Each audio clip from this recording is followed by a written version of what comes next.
warahmatullahi wabarakatuh. Salam sejahtera buat kita semua. Om Swastiastu, Namo Buddhaya. Salam kebajikan.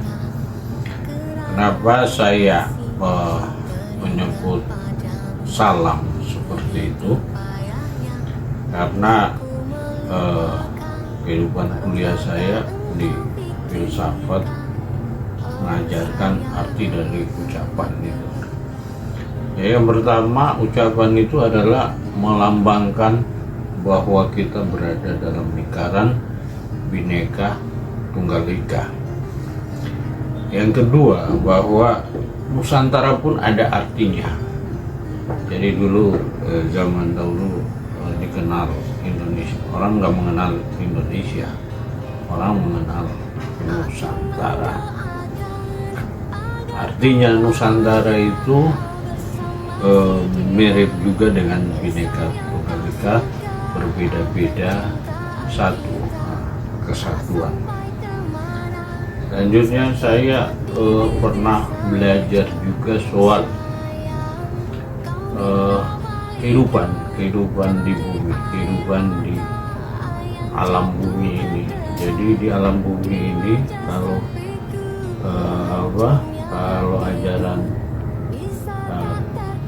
ajaran kita sumo itu ada beberapa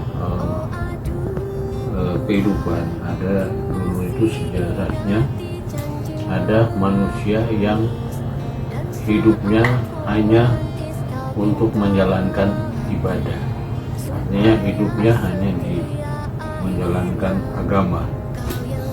Ada hidupnya di lingkungan khilafah, di lingkungan kerajaan.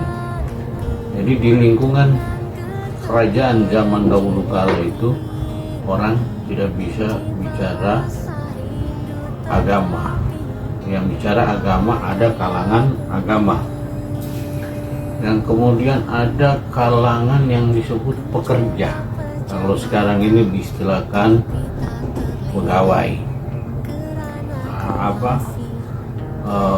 Kalau dulu itu istilah prajurit. Ada lagi kehidupan di saat itu diistilahkan dia seorang pengemis. Itu pun zaman dahulu ada yang seperti itu. Ini saya baca dalam sejarah. Ada pula yang disebut orang tugasnya hanya mengasuh tugasnya, mengadu domba. Zaman saat itu ada. Saya sampaikan seperti ini karena saya belajar soal itu di masa kuliah. Ada juga sifatnya dia manusia tapi dia sering-sering mencuri. Kalau sekarang ini yang sukanya korupsi. Jadi ada yang sifatnya pemberontak, binatang. Itu pun ada di zaman saat itu. Memang dulu itu perbedaan itu tidak bisa yang satu mengintervensi yang lain. Jadi seperti itu.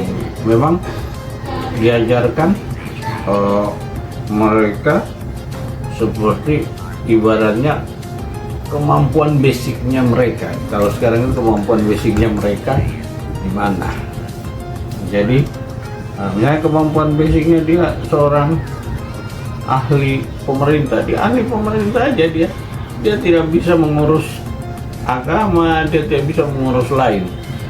Tapi di zaman sekarang itu misalnya dia ahli sini bisa bicara agama, ahli politik bisa bicara agama, orang agama bisa bicara politik. Begitupun orang yang dianggap korupsi bisa bicara agama. Jadi memang perbedaan dalam kitab Sutasoma, ya kitab Sutasoma seperti itu, berbeda dengan zaman kitab Sutasoma di zaman-zaman dahulu. Nah, jadi memang ya Sehingga ada namanya peradaban itu. Jadi kita ini peradaban yang di zaman dahulu dengan peradaban yang di zaman sekarang ini pasti beda. Oke, seperti itu dulu.